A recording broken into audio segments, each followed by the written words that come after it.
I'm Alex Henley. I'm the owner and head instructor at Insight BJJ. You know, it's crazy that I never was involved in any organized sports growing up, not anything real. I mean, when I was like 7, I did swim team for a summer, but I was not a gifted athlete. I was mostly into music. I always felt like I could be athletically inclined, but I never really like engaged that part of me.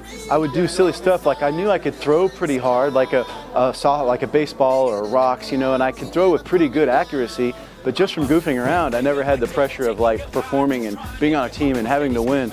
So it was kind of a new experience for me when I found jiu-jitsu, because I was in my early mid-30s and I had never really experienced any kind of like push to really push yourself like you do when you're an athlete, when you go out there and you put it all on the line.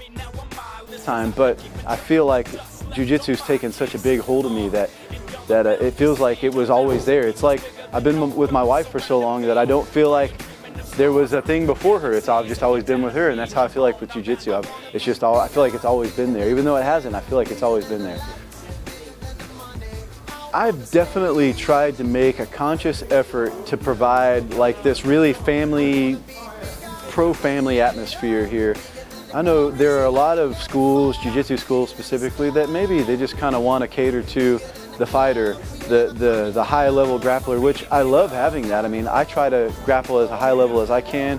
My son is a beast. I've got some students that are great competitors, but that's not really my goal here, is to just create a whole bunch of beast competitors. That's great when it happens, but my main goal here is to create this environment where people feel welcome and safe, and so I can have the consummate competitor grappling training right alongside the mom or the 12-year-old kid. Honestly, we have our 12, 13, 14, 15, 16-year-old kids training right here with us. And so I don't want anybody to feel like they're not welcome here because they're not X, or, you know, because they're not this one thing. We're not looking for one thing. The one thing I'm looking for is people that are nice. I mean, I want to make sure that people feel really, really welcome and invited here, especially from the moment they walk in the door. I want them to feel that way.